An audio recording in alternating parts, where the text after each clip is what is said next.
former Presidential Anti-Corruption Commission as a Commissioner or PACC. Wala pong iba ang susunod lingkod bayan bilang senador, ang napakagwapo at napakakisig, Attorney J.B. Hillo. Salamat po, ma'am. Paulo. So, maayong gabi, Dr. Balyao, Jovi Balyao. Brother, maayong gabi. Maayong gabi sa tanan. Magandang gabi po sa lahat. Nandito po ako ngayon, nagpapasalamat.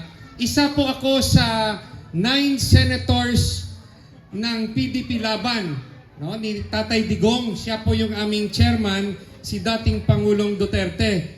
Ako po ay nagpapasalamat at nakasali ako sa inyong motorcade at sa ating presentasyon ngayon kung saan aking i-endorso ang inyong palangga, ang inyong pinakamamahal na si Dr. Jovi Balyao na maging councilor sa 2nd District. Gusto niyo ba yon? Baka sakali sa pagsali ni Attorney J.B. Hillo sa entablado kay Dr. Balyao, matutuloy ang ating pangarap na maging councilor si Dr. Jovi Balyao. Magpapakilala lang po ako sa inyo, no? Metro Manila, labinagid sa Pasay City, no? Si Attorney J.B. Hillo, isa po ako ka Ilonggo, taga Negros. Sabi nga sa introduction, nag-iisang Visayan senator.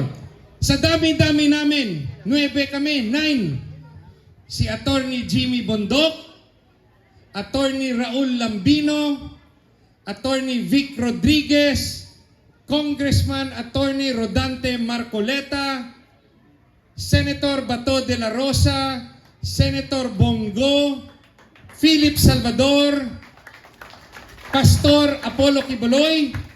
Maraming kaibigan dito si Pastor, no? At ako po, si Attorney J.B. Hillo. Lahat po kami, no, humihingi ng tulong ng Pasay City at ng Metro Manila na mag-vote straight PDP Laban.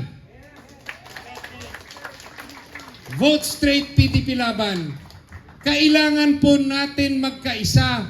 Wala po sana kahit isa sa amin ang maiiwan. Kailangan po vote straight para po magkaroon ng tamang hearing at hustisya sa impeachment ni VP Sara. Papakinggan naman namin, pero kailangan po na meron ring taga PDP Laban na makikinig sa impeachment trial ni VP Sara. At meron rin kayong kakampi na hindi lang sasang-ayon sa lahat ng sasabihin ng House of Representatives at ng Malacanang. Kailangan po natin na ang Senado independent. May sariling pag-iisip, may sariling pananaw kung ano ang nakakabuti sa ating bansa. Kailangan po na maraming bago sa Senado. Bago na katulad ng iyong lingkod, Attorney J.B. Hillo, isang abogado. Ano po ang dinadala ni Attorney J.B. Hillo at bakit po ako isinama ni dating Pangulong Duterte at ng PDP Laban sa kanilang line-up? Nung umpisa po, 3 lang naman ang plano ng PDP na maging senador. Senator Bongo, Senator Bato de la Rosa, at si Kuya Ipe Philip Salvador. Pero po, yung istorya tungkol sa akin, inendorso po ako at dinominate ng PDP Laban Negros Occidental. Dumaan po ako sa proseso. Sumulat ang mga taga-Negros, nagpapasabi na humihingi rin kami ng tulong sa Luzon at Mindanao. Kasi po ang senador na galing Negros Occidental, 1963 pa po. Napakatagal na panahon. Yung sa Negros Oriental naman, 1972 pa po nung nagka-senador kami. At sa mga unang senador na plano ipalaban ng PDP Laban na 3, wala po doon na galing Visayas. Di ba dati naalala natin si Tatay Digong nagsasabi ng federalismo? Di ba? Dapat lahat may representasyon. So, ang mga taga Visayas nagsabi, bigyan nyo rin kami ng isang senador at ito'y inapila sa partido at kay Tatay Digong. Nung una, nung narinig ni Tatay Digong, nag-meeting po kami nung September 19, 2024 sa Davao City. Binigyan po ako at yung iba kong kasamahan, nandun rin si Mayor Rama, binigyan po kami ng dinner, no? Pagkain ng panggabi ni Tatay Digong. Sabi ni Tatay Digong, alam ko kung bakit nandito kayo. May gusto sa inyo at iba sa inyo gustong tumakbong senador. Sabi ni Tatay Digong, mahirap yan pagtakbong senador. Dahil una, dapat meron kayong resources. Ibig sabihin dapat marami kang pera. Pangalawa, dapat sikat ka. Hindi naman artista si Atty. Hinlo. Hindi nyo nga ako kilala yung karamihan sa inyo. Ngayon nyo lang nakita yung pagmumukha ko. Gwapo ba o pangit? Oh, yun naman pala eh.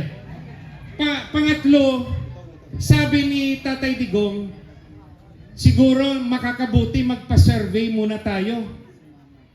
So sabi ni Tatay Digong, 3 yun. Dapat may pera, dapat sikat, dapat magpa-survey. Sa lahat ng kanyang naisip, talo si Atty. Hinlo. Wala ako doon sa kahit isa sa 3. Hindi ako mayaman. Bakit hindi naging mayaman si Atty. Hinlo?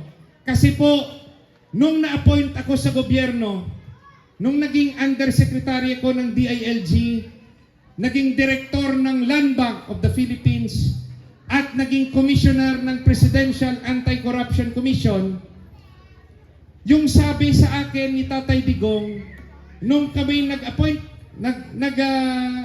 taas ng kamay na i-appoint, wag na wag kaming sumali sa korupsyon.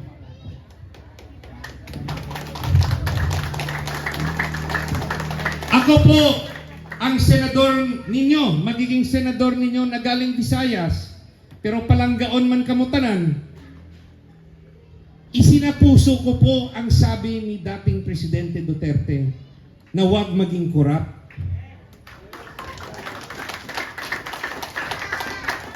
Kaya po, hindi ako yumaman. Hindi ko lang masasagot kung yung mga kasabay ko sa gobyerno ay katulad ng paninindigan ni Atty. Hinlo. Konsensya na nila yon. At ang Diyos lang ang nakakaalam kung nakinig sila sa sabi ni Tatay Digong na huwag mag-abuso sa pwesto at hindi maging korap. Si Atty. Hinlo walang bodyguard. Pero marami akong kaibigan. Sila Dang nandito, sina Jan nandito. Marami pa, sina Julie, si Doktora, si Mayora ng Lanao del Sur. Napakagandang Mayora, no? Si Queenie Adjong. Kamusta sa mga Lanao del Sur? Hiniram po muna ng Team Hinlo si Mayora ninyo, no? Kita nyo wala na ako masyadong tarpaulin. May billboard ba si Atty. Hinlo sa Metro Manila? Wala. Tarpaulin ko konti. Dinala ko lang dito. Halos hindi makita ang mukha ko kasi wala akong pambili ng tarpaulin. dahil hindi nga ako mayaman. Pero meron dito yung ibang mga politiko, parang pinuno na yata ng tarpaulin ang Metro Manila. May kilala kayo? Di ba pinuno na? Damo gid, bao taga Ilonggo gid. Si Attorney Hinlock, amo na ang rason na nung nag-imbita si Doktora Juvie Balyao, sabi niya sa PDP Laban, sumali kayo sa aking motorcade. Marami po kaming sumali sa inyo dito. Pero si Attorney Hinlock talagang pumunta dito para magpakilala, para kay Pastor Kibuloy ka, no? Hindi. Pareho kayong kulay ni Pastor. Para makilala nyo at malaman ang plataforma ni Attorney Hinlock. Bakit ako kinuha ni Tatay Digong? Isang tao, isang leader niya na hindi mayaman, hindi sikat, at kung pinasurvey noong September 2024, ako siguro yung pinakadulo. Pero sinabi ko kay Tatay Digong noong September 19, nung gabing yon, Tatay Digong, nagkamali po dati ang PDP Laban noong 2019 at noong 2022 election. Dahil po hindi nyo dinevelop ang inyong mga volunteers at leaders. Hindi nyo kami binigyan ng tsansa na tumakbo at mapalakas ninyo. Yung nangyari noon, Tatay Digong, yung tinulungan ninyo ay yung mga mayayaman at yung mga trapo. Tama, mali? Yung sikat lang, di ba? Yan yung sinabi ko talaga kay Tatay Digong. At sinabi ko sa kanya, Tatay Digong, yung mga tinulungan yung trapo at mayayaman, nasaan na sila ngayon? Nasaan sila? Di ba iniwan siya? Di ba iniwan nila si Tatay Digong? Meron namang iilan na nandito pa rin. Pero karamihan sa kanila dahil wala na sa poder si dating Pangulong Duterte, iniwan siya at yung iba trinaidor pa. Yung iba, dinala pa siya sa The Hague, Netherlands at ipinakulong sa dayuhan. Tama, mali? Yung mga taong yon, susuportahan nyo ba o hindi? Yung nagpadala kay Tatay Digong sa Netherlands at ipagliliti sa mga dayuhan, susuportahan nyo ba o hindi? Kung meron mang pananagutan si dating Pangulong Duterte, dapat ang magliliti sa kanya kapwa Pilipino. Tama o mali? Ang Pilipinas para lang sa Pilipino at hindi para sa dayuhan. Tama? Naririnig nyo ba yan sa mga senador na kaalyado sa alyansa?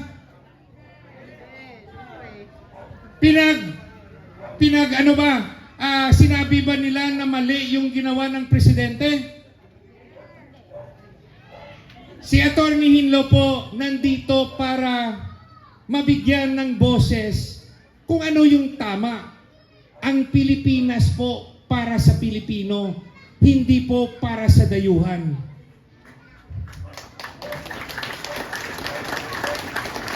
Sabi ko rin po kay Tatay Digong, kasi hindi pa siya nakukumbinsi. Sabi ko, Tatay Digong, ang nagpanalo sa'yo, ang mga volunteers, ang mga tao, hindi naman ang mga politiko. Di ba noong 2014 hanggang 2016, iilan lang na mga mayor at congressman at gobernador ang kumampi sa mayor ng Davao, di ba? Konti lang. Ang kumampi sa kanya, tayo, kayo. Tama, di ba? So sabi ko, Tatay Digong, ibalik mo sa mga volunteers mo at campaigners ang kampanya mo at bigyan nyo kami ng senador bigyan nyo kami ng at aming senador. Ako po'y pinakasuyo ng mga taga-Negros. Irepresenta ni Attorney Hinlo ang mga volunteers mo at ang Visayas. Pagbigyan nyo rin kami. Saka Tatay Digong. Salamat po. Saka sabi ko, Tatay Digong, kasi sabi niya may survey eh. Sabi ko, Tatay Digong, sino ba ang mag-aakala na ang mayor ng Davao ay magiging Pangulo ng Pilipinas? Wala rin siya sa survey nung umpisa. So naalala niya, nakonsensya siya at narinig niya yung plataforma ko na sasabihin ko rin sa inyo ngayon. Nung narinig niya lahat ng yon, sabi niya kay former Secretary Wendell Avisado, Wendell, isama mo na sa senatorial lineup si Attorney J.V. Hinlo.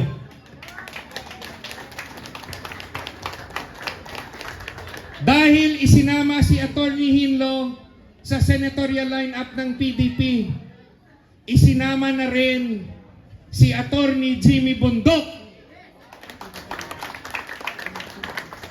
Dahil isinama si Attorney Hinlo sa senatorial lineup ng PDP Laban, isinama na rin si Attorney Raul Lambino. Nung 6 na kami, nandyan si Senator Bongo, Senator Bato de la Rosa, si Kuya Ipe Salvador. May 3 ng abogado ang PDP Laban. Mga abogadong palaban. Attorney Hinlo, Attorney Bundok, Attorney Lambino, at ang aming hanay naghanap pa ng tulong. Inimbitahan namin si Pastor Apollo Kibuloy. Naghanap pa rin kami ng kasama. Inimbitahan rin namin si Congressman Attorney Rodante Marcoleta. At nang huli, naghanap rin kami ng kasama na abogado, ang leader ng Maisog, si Attorney Vic Rodriguez. Kami pong 9 humihingi ng buo niyong suporta. At yung nag-iisa niyong senador ng Visayas, tulungan niyo po. Kasi po, wala akong tarpaulin, wala akong billboard, pero marami akong marites. Marami bang marites sa Pasay? Ikalat nyo. Si Doktora Balyaw ba marites rin? Kailangan. Ang programa ni Attorney Hinlo na nakakumbinsi kay Tatay Digong na isama ko, 3 ang mayor na programa ni Attorney Hinlo. Una, labanan ang korupsyon. Ang problema natin sa korupsyon, hindi ang penalty. Ang problema natin, mahirap po maghanap ng ebidensya. Kayo, sino bang nabibigyan dito ng ayuda? Marami. O, itaas yung kamay. Yung akap? Wala. Ito, naririnig nyo ba ang sabi-sabi? Pinapapirma kayo na example lang to hindi ko alam ang exact amount. Pinapapirma ka mo ng resibo na nakalagay 5,000, pero yung natatanggap nyo kalahati o 2,000, totoo ba yan o hindi? Totoo ba yun o hindi? Pero ito yung tanong ko.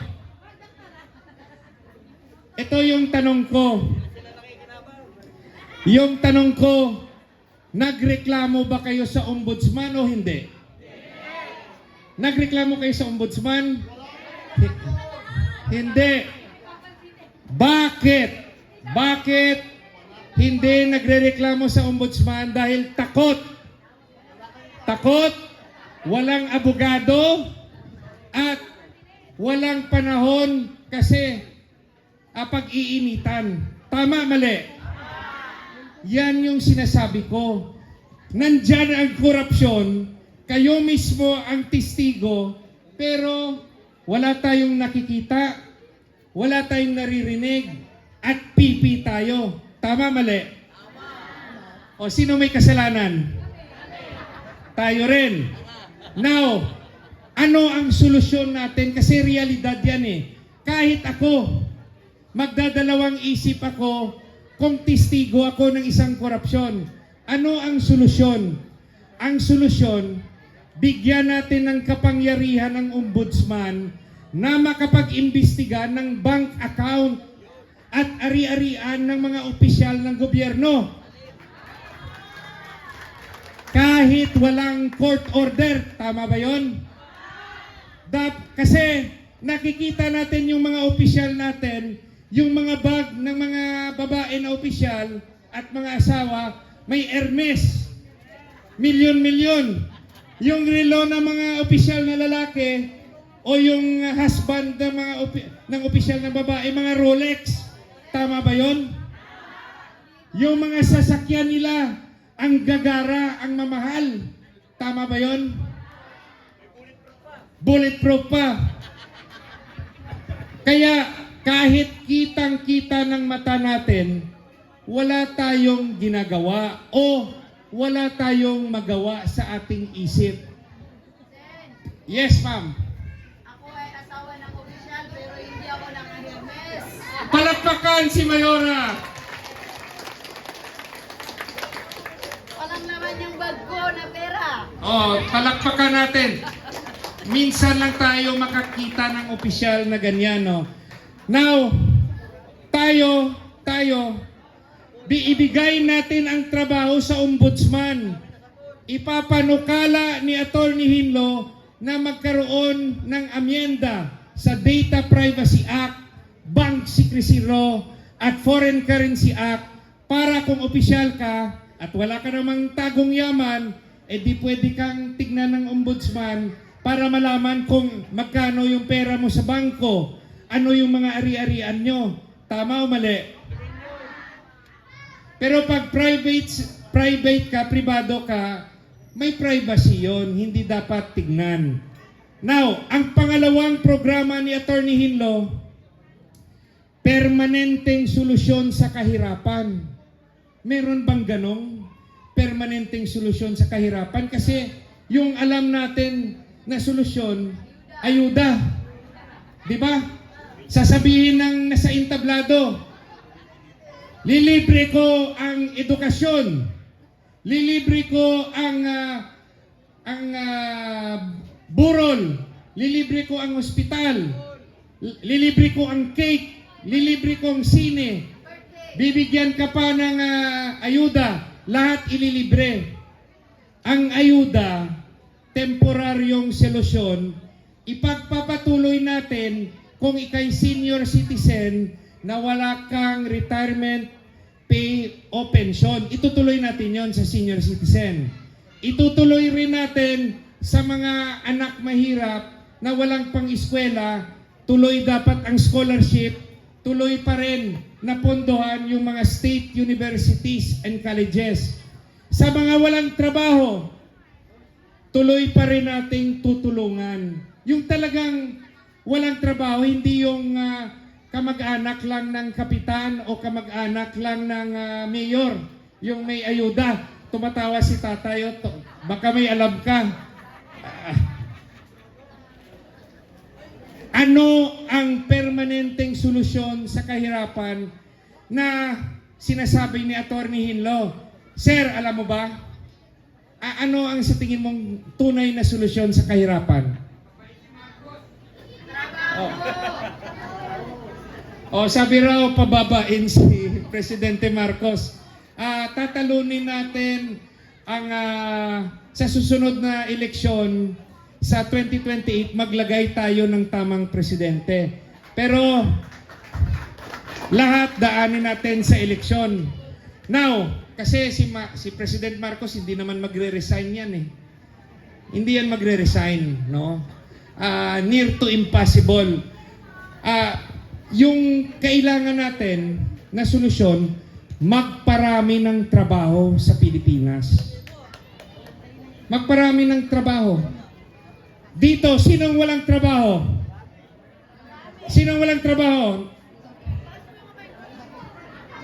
Now, pati si Julie walang trabaho. Pensionada ka, Julie, pensionada ka. Now, ang punto, paano natin mapaparami ang trabaho? Industrialization. Industrialization. Ano yun, Attorney Hinlo? Dapat maraming factories sa Pilipinas. Maraming pagawaan. Pagawaan ng armas. Pagawaan ng makinarya. Pagawaan ng medisina. Pagawaan ng vaksin. Dapat dito ginagawa yan sa Pilipinas para maraming trabaho na ibibigay sa inyo. Ano pa? Ano, ma'am? Sa agrikultura, state-managed farming, state-managed fishing. Yes, sir. Ginawang subdivision. Yung agrarian reform, no? Traditional na tulong sa magsasaka, failure. Failure po ang agrarian reform. Bakit sinasabi ni Attorney Hinlo na failure ang agrarian reform? Dahil yung binigyan ng 1 hektaryang lupain, binibenta po nila. Pagbenta nila, balik sila sa kahirapan. Kaya yung marami, lumuluwas ng Maynila, dito naghanap ng trabaho at nagdagdag ng asawa. Tama ba yon? Sino yung 2 asawa dito? Nako, may umamin. Ang kailangan po, lahat ng mga lupain ng gobyerno na hindi nagagamit, lagyan ng negosyong agrikultura. Farming, warehouse, rice mill, factories, distribution, trading center, maraming trabahong magagawa sa kanayunan. May sweldo a 15 at 30, may GSIS benefit, retirement pay, hindi na kailangan ng civil service exam except for manager position. Bakit? Hindi naman pang opisina ang farming eh. O driver ka dyan ng delivery truck eh. Pag maraming trabaho sa kanayunan, maraming babalik sa probinsya na galing Maynila. Masarap po buhay doon. Dito po, kanina sa motorcade, ang Metro Manila, ang mukha ng Metro Manila, mayaman. Ang mukha, mayaman, mga malalaking buildings, yung dinadaanan ng mga daanan. Pero pag pumasok ka sa loob ng Maynila, yung pinasok ng ating motorcade, sabi ko, Attorney Hinlo, ba't ka pa babalik ng Maynila? Matahimik na buhay mo sa Bacolod. Nakita ko po ang inyong kalagayan. Nakita ko sa mata ko, napakahirap pala ng lugar dito sa Metro Manila.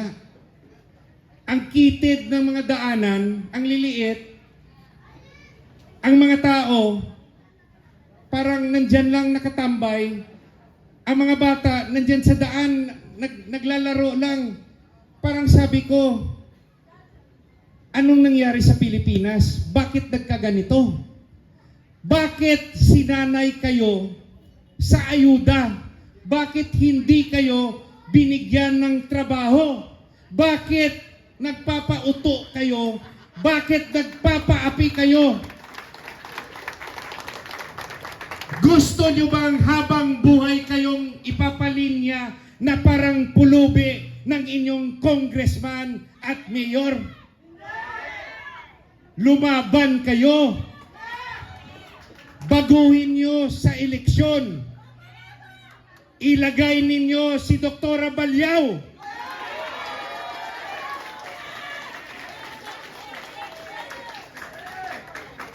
Gawin nyong councilor si Dr. Balyaw. At pag nagtrabaho ng gusto at magaling, gawin yung mayor. Pag Wag nangyari yun sa 2028, yung kakampanya sa kay Councilor Barayao na maging mayor ay si Senator Hidlo.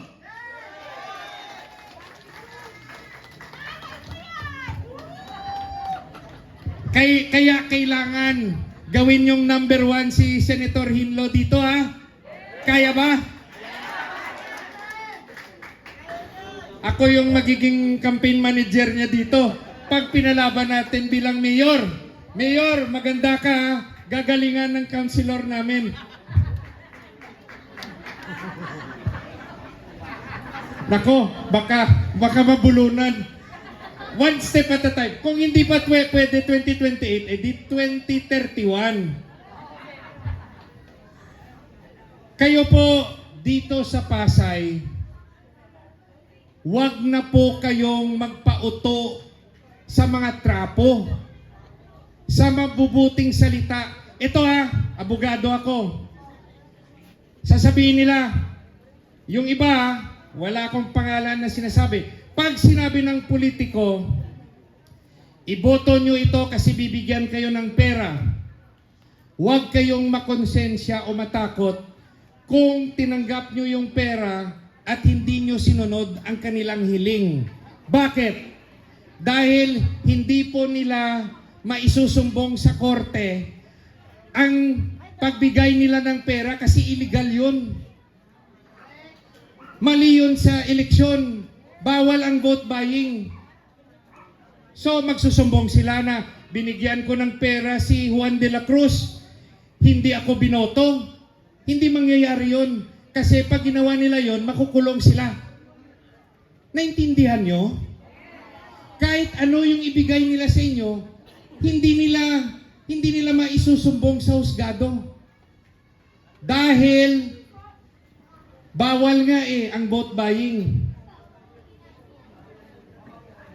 Kaya kayo, gamitin nyo ang inyong konsensya kung sa tingin ninyo napakabuting kapwa taga-Pasay si Dr. Balyao,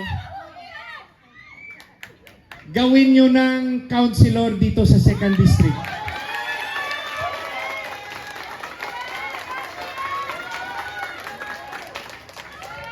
Si Dr. Balyao, Dok, i-correct mo lang ko kung mali pagtapos ng eleksyon, hindi na bawal. Kung kompleto ang ngipin nyo, pwede araw-araw pakuha kayo ng ngipin. Ubusin natin. Nandito si Doktora para tumulong sa inyo sa Pasay at pagbigyan nyo bagong konsehala, pagbigyan nyo, tignan nyo kung maging mabuti o maging masama. Kung maging masama, edi sabihin nyo kay Senator Hinlo, wag nyo na pong kampanyahan. Pero kung mabuti, pabalikin nyo ako dito sa 2028 pag senador na ako. Gusto nyo yon? Now, yung pangatlong programa ni Attorney Hinlo, reforma sa edukasyon. Anong reforma? Sa ano ba? Sa academics? Hindi po. Yung ibig ko pong sabihing reforma, sa values formation. Values formation.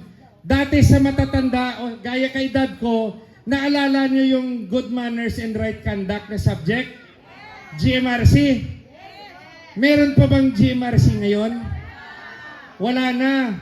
Sa ngayon, ang tinuturo natin sa kabataan ay, anak, mag-aral ng mabuti para makahanap ng trabaho.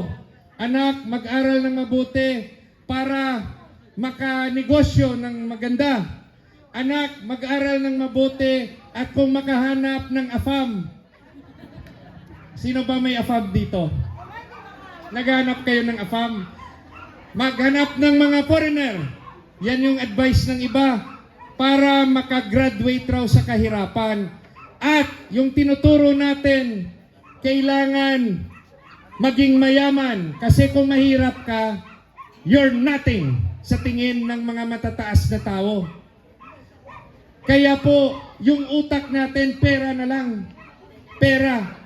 Dahil doon, kanya-kanya tayo at wala na tayong pagmamahal sa bayan. Kasi kapit sa patalim eh. Kapit sa patalim.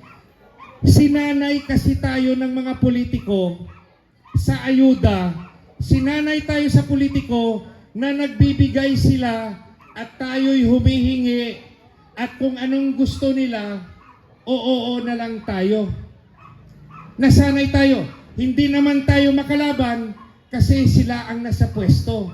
Pero every election, may pagkakataon po tayong magboto at may pagkakataon po tayo palitan ang ating mga leaders. Sa councilor sa 2nd District, sino yung magiging number 1? Sino yung number 1 councilor nyo dito sa 2nd District?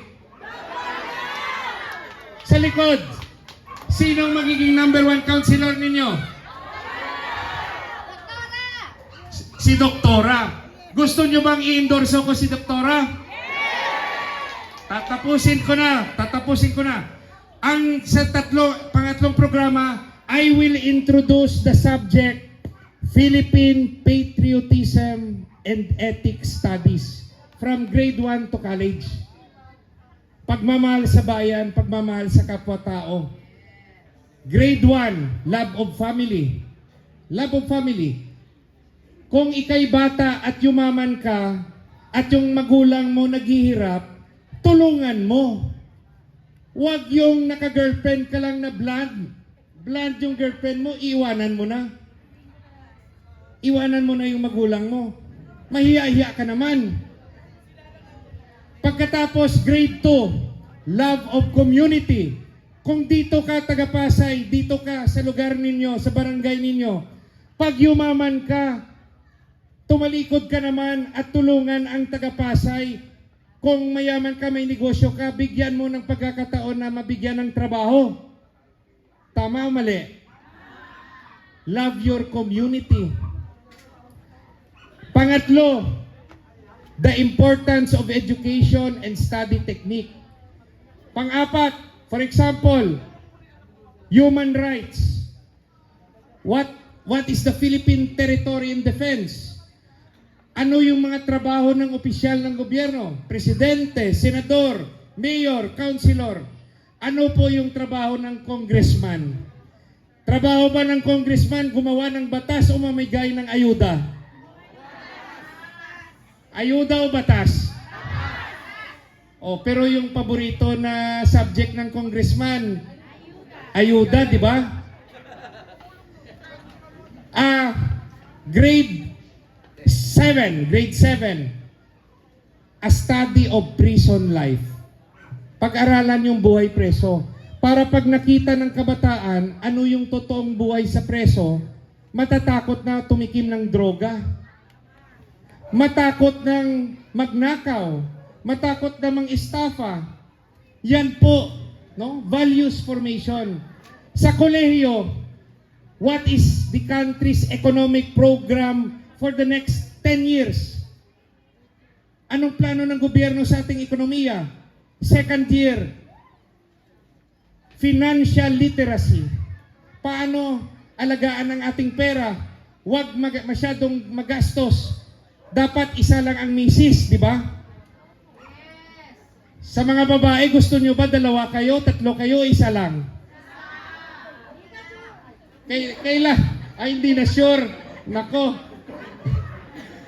Kung ikay lalaki at isa lang asawa mo, minsan napakahirap na ng buhay. Pag 2 asawa mo, nako, saan mo kukunin yung panggastos niyan?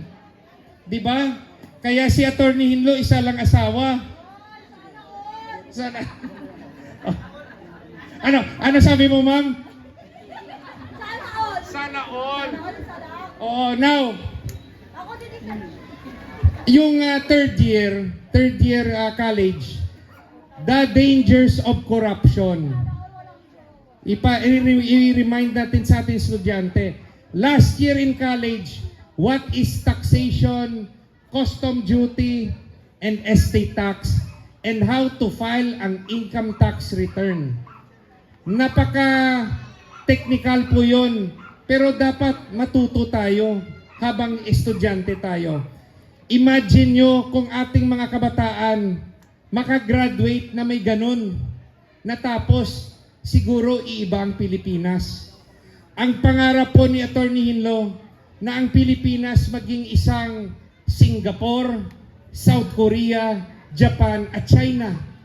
Yung mga tao nila hindi naghihirap, may maraming trabaho.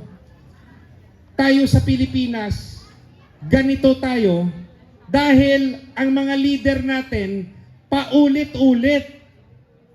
Kung ibabalik nyo ang mga nakaupong senador, Pasay, kung ibabalik nyo ang mga nakaupong senador, ang buhay nyo ganito pa rin.